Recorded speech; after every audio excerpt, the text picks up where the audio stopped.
Bonsoir les amis, après une journée harassante, je vous propose de la terminer en vous partageant ma réflexion et ma méditation pour le mardi 9 juin 2026, élaborée spécifiquement à partir des textes liturgiques du jour.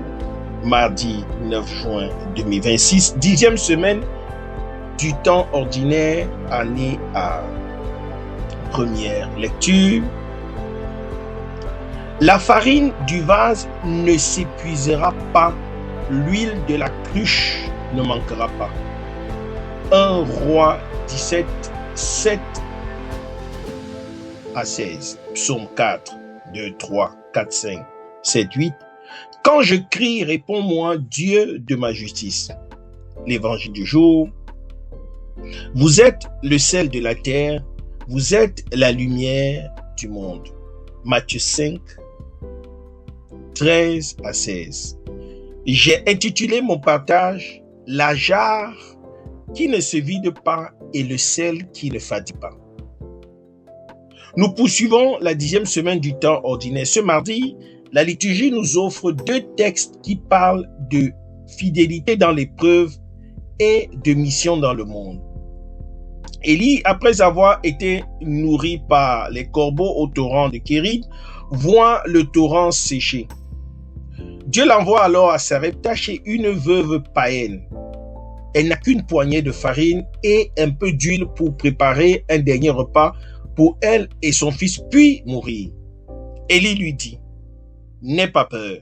Fais-moi d'abord une petite galette, puis tu en feras pour toi et ton fils. Car ainsi parle le Seigneur. La farine du vase ne s'épuisera pas, l'huile de la cruche ne manquera pas, jusqu'au jour où le Seigneur enverra la pluie sur la terre. » La veuve obéit et la farine et l'huile ne manquèrent pas. L'évangile de Matthieu nous dit « Vous êtes le sel de la terre. » Mais si le sel s'affadit, comment le redeviendra-t-il? Vous êtes la lumière du monde. Une ville située sur une montagne ne peut être cachée. Pour nous qui servons le droit et la justice, ces deux textes sont une leçon.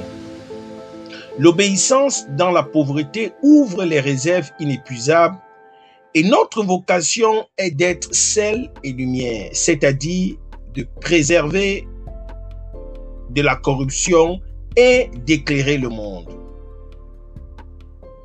Le livre des rois nous raconte la suite de l'histoire d'Élie. Le torrent de Kérit a séché, Dieu l'envoie à Sarepta, une ville phénicienne, chez une veuve. Élie rencontre une femme en train de ramasser du bois. Il lui demande un peu d'eau et un morceau de pain. La veuve lui répond qu'elle n'a qu'une poignée de farine et un peu d'huile et qu'elle va préparer un dernier repas pour elle et son fils, puis mourir. Élie la rassure. N'aie pas peur, fais-moi d'abord une petite galette, car le Seigneur dit, la farine ne s'épuisera pas, l'huile ne manquera pas. La veuve obéit. Elle donne la priorité au prophète. Sa confiance est récompensée. La farine et l'huile durent de longs jours. Pour nous, professionnels du droit, cette page est un modèle de confiance dans la pénurie. Combien de fois sommes-nous comme cette veuve à nos dernières ressources? Un cabinet qui peine, un dossier qui n'avance pas, des clients qui ne payent pas. Dieu nous envoie parfois des Élis, des collègues, des mentors, des opportunités qui nous demandent de partager ce que nous avons. La tentation est de garder pour nous notre dernier morceau. La veuve nous apprend à donner d'abord, à faire confiance. La promesse est que les ressources ne manqueront pas. L'obéissance précède le miracle. L'évangile de Matthieu continue le discours sur la montagne. Et Jésus dit à ses disciples, vous êtes le sel de la terre. Le sel sert à conserver, à donner le goût. Si le sel s'affadit, il ne sert plus à rien, sinon à être jeté et piétiné. Vous êtes la lumière du monde. Une lampe, on ne la met pas sous le boisseau, mais sur le lampadaire pour qu'elle éclaire toute la maison.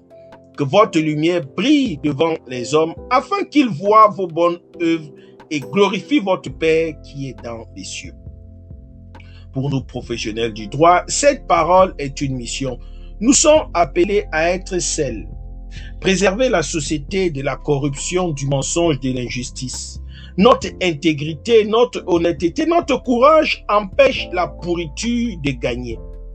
Mais si nous nous affadissons, si nous cédons à la compromission, au silence, à la complicité, nous ne servons plus à rien.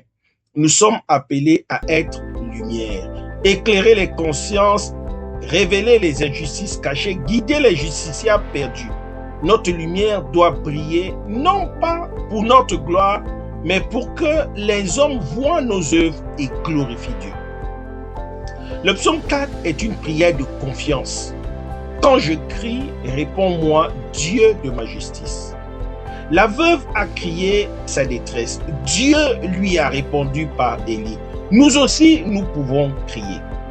Puissions-nous, en ce mardi, imiter la veuve de Sarepta dans nos pénuries, faire confiance et donner d'abord. Puissions-nous être sel et lumière dans nos professions, résister à la corruption, éclairer les ténèbres sans jamais nous affadir. C'est mon souhait, ma prière pour vous tous et pour moi-même. Merci d'avoir écouté. Bonne journée à tous et à toutes. Je suis la terre du Christ. Soyez des terres fécondes du Christ dans vos différents milieux de vie professionnels, les hommes de loi et assimilés en particulier. Que Dieu nous bénisse.